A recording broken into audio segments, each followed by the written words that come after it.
lorsqu'il n'y a plus de compassion, lorsqu'il n'y a plus de compassion dans un milieu, dans une communauté, dans une famille, dans une église, mais vous devez savoir une chose, que Christ est négligé. Ton Dieu est négligé aussi longtemps que tu ne démontres pas la compassion. Alléluia. Amen. À chaque fois que l'Église est dans l'incapacité de démontrer la compassion de leur Dieu, ce n'est pas les hommes que nous négligeons, mais c'est notre Dieu que tu négliges. Je le dis autrement. Quand tu vois quelqu'un qui a besoin de la compassion, tu regardes la personne qui a besoin de la compassion et tu ne fais rien pendant que tu as cette possibilité de compatir avec la personne, mais tu ne fais rien. Laisse-moi vous dire, ce n'est pas cette personne-là que tu as négligé, c'est ton Jésus que tu as négligé. Amen. Est-ce que je peux avancer? Amen. Come on, come on, come on. À chaque fois, bien-aimé, que l'Église refuse de démontrer de la compassion vis-à-vis des hommes physiques, nous négligeons ces gens qui nous entourent. Nous ne voulons pas démontrer de la compassion dans leur vie. C'est notre Christ que nous négligeons. Alléluia. Amen. Ce n'est pas d'abord ces gens-là que nous négligeons. Ce n'est pas d'abord ton voisin que tu négliges, mais tu es en train de négliger ton Dieu. Alléluia. Amen. Je vais afficher un verset et nous allons avancer.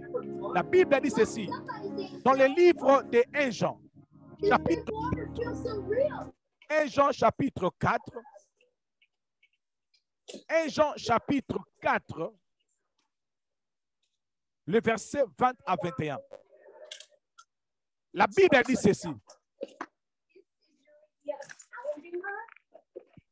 Aidez-nous à lire, s'il vous plaît. Le Ival dérange. Allez-y, papa. 1 Jean, le chapitre 4, à partir du 20e verset. Si quelqu'un dit « J'aime Dieu » et qu'il haïsse son frère, c'est un menteur. Car celui qui n'aime pas son frère qu'il voit, comment peut-il aimer Dieu qu'il ne voit pas?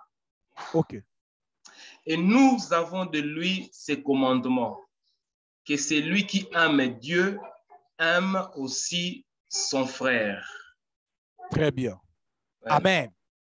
Amen. Bien-aimé, la Bible dit ici que si quelqu'un aime Dieu et haïsse son frère, c'est un menteur. Car c'est lui qui n'aime pas son frère, qu'il voit avec ses deux yeux, comment peut-il aimer Dieu qu'il ne voit pas? Bien, les chrétiens sont les champions dans ces choses. L'Église d'aujourd'hui est champion dans ces choses. Nous sommes là, engagés, déterminés à démontrer l'amour d'un Dieu qui est invisible, d'un Dieu qui ne se voit pas. Mais nous sommes dans l'incapacité de démontrer l'amour envers les dieux, avec les hommes, qui se voient devant nous. Je répète cette lecture. Si quelqu'un dit « j'aime Dieu » et qu'il haït son frère, c'est un menteur. Car celui qui aime, celui qui n'aime pas son frère, qu'il voit, comment peut-il aimer Dieu qu'il ne voit pas? Bien-aimé, lorsque nous lisons ces versets, nous réalisons une chose, que tu ne peux pas dire que j'aime Dieu en haïssant ton frère qui est à côté de vous. Mais lorsque tu lis ces versets, tu as comme l'impression que Dieu est en train de se comparer avec les humains. Alléluia. Donc, quand tu lis ces versets, quand tu lis très bien, de manière attentive ces versets, il y a l'impression comme si entre Dieu et... Je vais faire ceci. Alléluia. Dans ma droite, j'ai Dieu. Amen. Et dans ma gauche, j'ai un être humain. Une personne qui est proche à vous. Alors la Bible dit, tu ne peux pas dire que j'aime Dieu. J'aime Dieu, pardon. Dieu qui est invisible. Mais tu n'aimes pas une personne qui est à ton côté. La Bible dit que tu es un menteur. Cela veut dire, si réellement tu aimes Dieu, l'amour de Dieu doit t'amener à commencer d'abord à aimer toute personne qui est à ton côté. Amen. Alléluia. Amen. Tu ne peux pas dire qu'il y a la compassion de Dieu en toi à chaque fois que tu négliges les gens qui sont autour de toi. Hein? Bien-aimé, quand tu lis ces versets, tu vas te rendre compte que chaque jour de notre vie, nous vivons avec Dieu en permanence. Yes. Nous vivons avec Dieu en permanence. Au travers de celui qui est à ton côté, Dieu est là. C'est-à-dire, à chaque fois que je manifeste la compassion vers une personne qui est à mon côté, je suis en train de manifester cette compassion à Dieu de manière indirecte. Je sais que c'est toujours compliqué, mais je vais avancer. Alléluia. Amen. Laisse-moi encore lire un autre verset. Amen. Proverbe chapitre 19, le verset 17. La Bible dit ceci. Si celui qui a pitié du pauvre prête à l'Éternel. Alléluia. Amen. Celui qui a pitié du pauvre, il est en train de prêter à l'Éternel, qui lui rendra selon son œuvre. Bien aimé, le mot pitié qui est écrit ici, vous allez voir ça, je l'ai mis ici, quand j'étais en train de voir la définition du mot compassion, est un sentiment de pitié qui nous rend sensibles au malheur d'autrui. Pitié, misération. Alléluia. C'est-à-dire, à la place de ces mots pitié, nous pouvons mettre le mot, compassion. Amen. Donc, c'est-à-dire, je peux lire, celui qui a compassion aux pauvres, il prête à l'Éternel. Cela veut dire, celui qui manifeste de la compassion envers une personne qui est dans la pauvreté, il est en train de prêter à Dieu de manière indirecte. Alléluia. Amen. Amen. Donc, à chaque fois qu'il t'arrive ou qu'il nous arrive de faire du bien ou de manifester de la compassion à une personne qui est à côté de nous, bien aimé, laisse-moi vous dire, vous êtes en train de le faire à Dieu directement. Alléluia. Amen. Amen. Amen. Donc, à chaque fois que tu manifestes les œuvres de la compassion envers une personne, qu'il soit chrétien, qu'il soit païen, qu'il soit pasteur, à chaque fois que tu manifestes de la compassion envers cette personne, tu es en train de manifester cette compassion-là à Dieu. Alléluia. Amen. Alléluia. Bien-aimé, Amen. la raison pour laquelle nous n'arrivons pas à manifester de la compassion envers les autres, c'est simplement parce que nous ne voyons pas Dieu en eux. Amen. Amen. Je répète, à chaque fois que tu n'arrives pas à manifester de la compassion envers une personne qui est à ton côté. Mais cela démontre que tu n'es pas en train de voir Dieu dans la vie de cette personne. Mais lorsque nous commencerons à voir Dieu dans la vie de l'autre, on ne va pas hésiter pour manifester de la compassion. Amen. Je Amen. pose la question. Qui peut refuser quelque chose à Dieu? Personne. Qui peut refuser quelque chose à Dieu? Personne. Personne. Personne.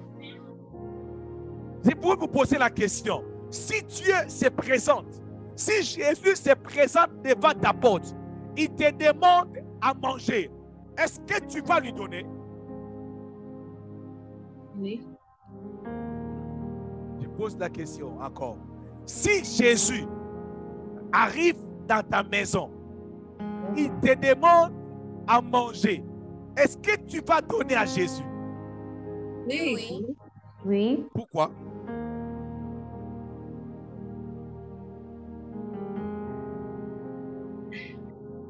Parce qu'il veut manger. Parce qu'il veut manger, tu vas lui donner. Il a Parce dit qu'il a faim. Parce que c'est Jésus, Pourquoi? c'est mon Dieu. Parce que Alors, c'est Jésus, c'est ton Dieu. Très bien. Qui encore? Si Jésus vient la nuit comme ça, il apparaît. Il te dit, donne-moi $200. Tu as $1000 dans ton compte. Qu'est-ce que tu vas faire à Jésus?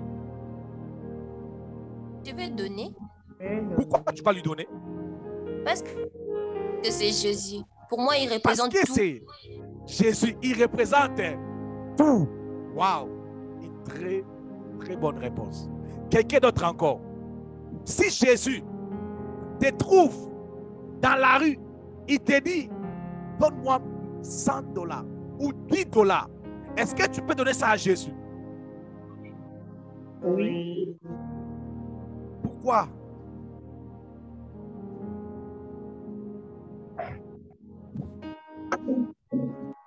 Pourquoi? Pourquoi tu vas donner ça à Jésus? Parce que lui, il a accepté de mourir à la croix au moment où il ne me connaissait pas. Il a tout accepté. Et pourquoi pas moi lui donner $100? Quelqu'un a dit parce que je sais qu'il va me les rendre au centuple. Ça, c'est vrai. Ça, c'est bien dit. Ah, je vous ai eu. Nous donnons à Jésus parce qu'on sait. Il paye bien, n'est-ce pas? L'intérêt. Ah, l'intérêt, merci. Alors, je vais vous poser une autre question. Jésus devait venir avec quelle forme pour que tu puisses reconnaître ça, c'est Jésus. Je peux lui donner.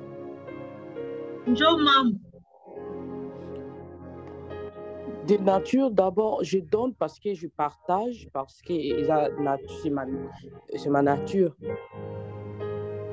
Je ne donne pas parce que c'est Jésus. Jésus devait venir par quelle forme pour que tu puisses reconnaître ça, c'est Jésus. Je ne sais pas. Merci pour l'honnêteté. Quelqu'un d'autre encore? J'aime quand maman Pamela me dit, me parle. Alléluia. Une forme humaine. Amen. Une forme humaine.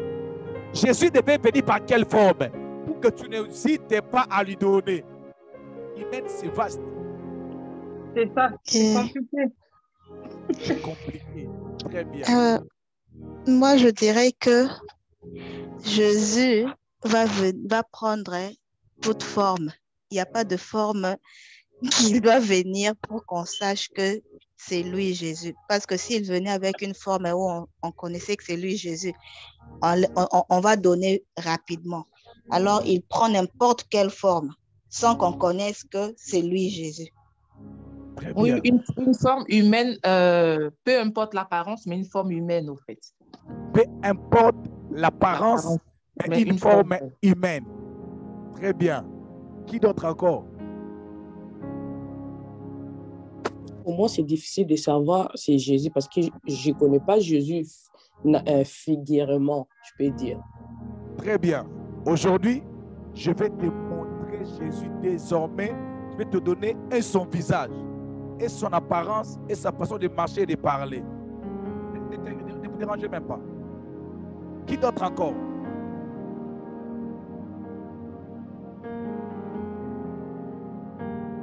Bien-aimé, la raison pour laquelle, j'étais en train de dire, je vais revenir, la raison pour laquelle que nous n'arrivons pas à faire du bien aux autres en ne voyant pas la force, en ne voyant pas Jésus en eux, parce qu'en nous, nous avons l'image de Jésus en nous. Alléluia. Amen. C'est-à-dire que tu as à peine l'image de Jésus dans la vie d'une personne. Bien-aimé, laissez-moi vous dire une chose. Nous avons souvent cette facilité de donner aux hommes de Dieu parce que nous voyons facilement Dieu dans la vie de ses serviteurs, n'est-ce pas? Alléluia. Parce que nous voyons facilement Dieu dans la vie de ses serviteurs. C'est pour cela que tu peux facilement donner un homme de Dieu. Mais lorsque une personne qui est sale, qui est bizarre, se présente devant toi, directement nous voyons Satan. Directement nous voyons l'esprit de la sorcellerie. Ah oui. Directement nous voyons l'esprit des blocages. Alors quand tu vois déjà ça, c'est difficile pour que tu donnes à Jésus. Alors j'aimerais que nous puissions lire un verset et nous allons comprendre en quelle forme et quand est-ce que Christ est venu nous voir et comment est-ce que nous nous sommes comportés dans la vie de lui. Merci beaucoup, Papa Freddy. Aidez-nous à lire ces versets, s'il vous plaît. Mais écoutez très bien ce verset, s'il vous plaît.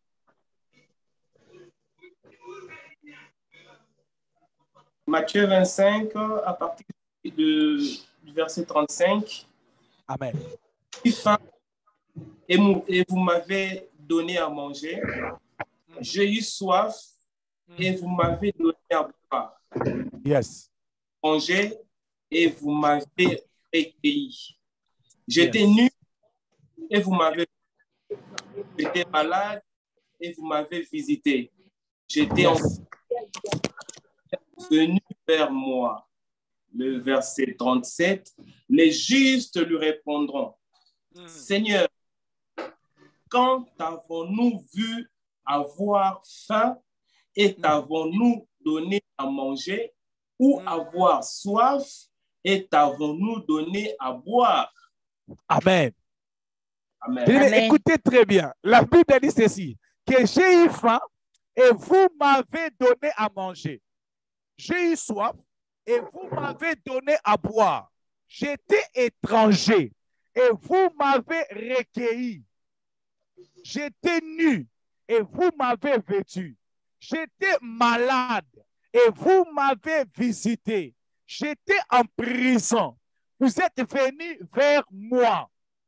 Et la Bible dit que les justes lui répondront, Seigneur, quand avons-nous vu avoir faim? Alléluia. Amen. Alléluia. Amen. Et t'avons-nous donné à manger ou avoir soif? Et t'avons-nous donné à boire? Écoutez la suite. Quand avons-nous vu étranger et nous t'avons recueilli, ou nu et nous t'avons vêtu? Quand avons-nous vu malade ou en prison et nous sommes allés vers toi? Le verset 40. Le roi leur répondra, je vous l'ai dit en vérité, toutes les fois que vous faites ces choses à l'un de ces plus petits de mes frères, c'est à moi que vous les faites. Amen. Oh my God. Oh my God. Oh my God. Il y a quelqu'un qui est en train de chercher le visage de Jésus. Laisse-moi te dire, à toutes les fois que vous avez fait ces choses à l'un de ces plus petits de mes frères, c'est à moi que vous les avez fait. Amen. Donc, à chaque fois, je donne quelqu'un à manger. Non, je suis en train de donner à manger à Jésus. Je répète, à chaque fois que tu pars visiter quelqu'un qui est malade, tu es en train de visiter Jésus. Amen. À Amen. chaque fois que tu donnes les habits à celui qui n'a pas de habits, tu es en train de donner ça à qui? À Jésus. À Jésus. Alors, je vais vous poser la question. Vous voulez encore trouver Jésus où? Pour lui faire du bien. Alléluia. Amen. Ne cherchez pas Jésus ailleurs. Jésus est juste à côté de vous. À chaque fois que tu manifestes les œuvres de la compassion, tu es en train de les manifester en Jésus. Alléluia. À chaque fois que tu assistes celui qui est dans les problèmes, tu quittes chez toi à la maison, tu pars le visiter. On a arrêté quelqu'un, tu payes les transports, tu pars visiter celui qui est en prison. Mais laisse-moi vous dire, tu es en train de rendre tes services, pas à ces hommes, mais à Jésus. Amen. Amen. Tu es en train de rendre ces services à Jésus. À chaque fois que tu dis non à une personne, le message, laisse-moi te dire, tu es en train de dire non à Jésus sans le savoir. Alléluia. Amen. Je ne vais même pas ajouter des révélations. Oh, qu'est-ce que cela veut dire? C'est clair. Il n'y a même pas à ajouter, même pas à enlever. Je voudrais continuer ma lecture.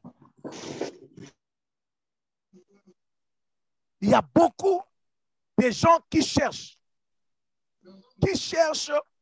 comment je peux faire du bien à Jésus, alors qu'ils peuvent le faire. Ils peuvent le faire à chaque fois qu'ils le font aux gens qui sont tout autour de nous. Le verset 41 dit ceci. Ensuite, il dira à ceux qui seront à sa gauche, retirez-vous de moi, maudits, allez dans le feu éternel qui a été préparé pour les diables et ses anges. Verset 42. Car j'ai eu faim et vous ne m'avez pas donné à manger. Alléluia. J'ai eu faim et vous ne m'avez pas donné à manger. J'ai eu soif et vous ne m'avez pas donné à boire. J'étais étranger dans votre pays. Alléluia. Je n'avais pas de papier et vous ne m'avez pas recueilli. J'étais nu et vous ne m'avez pas vêtu. J'étais malade. J'étais en prison et vous ne m'avez pas visité. Moi, je n'aime pas trop visiter les gens. Ce n'est pas grave. Ils répondront aussi, Seigneur, quand avons-nous vu? Quand avons-nous vu ayant faim ou ayant soif ou étranger ou nu ou malade ou en prison? Alléluia. Alléluia. Je suis en train de dire à quelqu'un qui est en train de se poser des questions. Quand est-ce que Jésus m'avait visité? Quand est-ce que Jésus était venu vers moi? J'ai refusé de lui faire la miséricorde. Mais la réponse est venue vers toi aujourd'hui. Oh my God. Et ne t'avons-nous pas assisté? Verset 45. Il leur répondra. Je vous l'ai dit en vérité. Toutes les fois que vous n'avez pas fait ces choses à l'un des plus petits, c'est à moi que vous ne les avez pas fait. Alléluia. Amen. Je n'aimerais pas faire sortir des révélations aujourd'hui. Ne m'attends pas dans des révélations. J'aimerais que nous puissions écouter cette parole telle que c'est écrit et que nous puissions le pratiquer tel que c'est écrit. À chaque fois que tu aides quelqu'un, à chaque fois que tu assistes quelqu'un, tu envoies quelqu'un à l'école, tu es en train d'envoyer Jésus à l'école. Oh my God. Oh my God. Oh my God. Je répète encore. À chaque fois que tu as logé quelqu'un chez toi à la maison, tu as logé Jésus. Non, que Dieu vous bénisse. Vous qui avez un jour ou quelquefois logé Jésus dans vos maisons. Amen. Oh my God. Amen. Oh my God. Oh my God. Amen. C'est à moi que vous ne les avez pas fait. C'est à moi que vous ne les avez pas faites. j'ai compris pourquoi il n'y a pas d'amen aujourd'hui. Je vais insister. Amen. Et ceux-ci iront au châtiment éternel, mais les justes à la vie éternelle. J'aimerais dire à une personne, à chaque fois que tu ne manifestes pas la compassion de Dieu vis-à-vis des gens qui sont proches de toi, mais tu es en train de négliger ton Dieu. J'aimerais inviter l'Église de Dieu à changer nos cœurs, à changer, à transformer notre façon de voir les choses. Alléluia. À commencer à démontrer les dieux que nous avons cru, en faisant du bien aux gens. Lui-même, quand il était sur la terre, il allait de lieu en lieu pour faire du bien aux gens. Mais après son départ, il n'y a plus de gens qui sont restés pour continuer son travail, qui partent de lieu en lieu pour faire du bien aux gens. Bien dans le Seigneur, ce message est venu pour alerter quelqu'un, pour te dire une chose. À chaque fois que tu refuses de manifester les œuvres de la compassion, non, tu n'es pas en train de punir celui qui te demande le service, mais tu es en train de punir ton Dieu. Tu es en train de refuser un service à ton Dieu. Est-ce que quelqu'un est prêt à rendre service à Jésus? Oh my God. Amen. Non, est-ce que quelqu'un est prêt pour rendre service à Jésus? Amen. Parce que Jésus a faim. Il a besoin de manger. Jésus a faim. Il a besoin, bien-aimé, de manger. Il a besoin de manger, bien-aimé. Mais lorsque nous refusons cela, nous les refusons à Jésus. Nous sommes pressés de voir les diables dans la vie des gens qui souffrent. Mais nous ne voyons pas Dieu dans la vie de ceux qui souffrent. Il me dit, celui qui prête, ou celui qui a pitié, celui qui a compassion aux pauvres, il prête à Dieu. Il prête à Dieu. Bien-aimé, Amen. je suis arrivé à la fin de mon message. Je sais que ce message, peut-être ça pourrait être un message qui ne t'a pas plu, parce que tu as comme l'impression que je t'ai pointé le doigt. Oui, je t'ai pointé le doigt. Ce message te concernait réellement. Laisse-moi vous dire une chose. Le Dieu de la Bible, le Dieu que tu pries, invisible que tu crois qu'il est, il est là, à côté des gens qui souffrent. Le cœur de Dieu est à côté des gens qui souffrent. C'est pour cela que la Bible dit, lorsque le malheureux crie, il attend. Il est le mari des veuves, le père des orphelins. Il est toujours à côté des gens qui sont dans des problèmes. Alors, il nous a donné sa compassion, afin que nous puissions assister ces gens-là, afin que nous puissions faire quelque chose pour ces gens-là. Non, je ne dis pas que tu puisses alloger tout le monde sur dans la rue, qu'ils viennent habiter chez toi à la maison, parce que tu auras un problème de place pour le placer tous. Mais tout ce que je veux simplement te dire, à chaque fois que tu as cette possibilité de faire du bien à quelqu'un, laisse-moi te dire, c'est Jésus qui est à ton côté, qui attend ses services. Oh my God. C'est Jésus qui est à ton côté, qui attend un service. Il attend. Amen. Il attend un service venant de vous. Non, bien-aimé. Il a fait beaucoup de choses. Oui, je sais que tu as besoin de le voir comme ça, afin que tu puisses lui faire du bien. Mais laisse-moi te dire, chaque jour, tu as Jésus à côté, mais tu le négliges. Pourquoi tu négliges Jésus? Parce que tu négliges les œuvres de la compassion. Que mon Dieu vous bénisse. Que mon Dieu vous bénisse. Amen. Merci. J'aimerais que nous puissions prier le Seigneur. Chacun va commencer d'abord à dire pardon à Dieu s'il s'est retrouvé dans ce message. Tu t'es rendu compte. Tu t'es rendu compte que moi, plusieurs fois, Jésus a vu l'occasion que je puisse l'aider. Je n'ai pas pu. Je n'ai pas pu. Tu pensais que c'était Guélor. Tu pensais que c'était Miché. Alors que c'était ton Jésus qui était là. Oui. Commence à dire pardon à ces dieux. Et dis à Dieu, aide-moi. À partir d'aujourd'hui, après ce message, que je commence à démontrer les œuvres de la compassion. Dans le nom de Jésus-Christ de Nazareth, élevons nos voix et prions le Seigneur. Alléluia. Prions le Seigneur.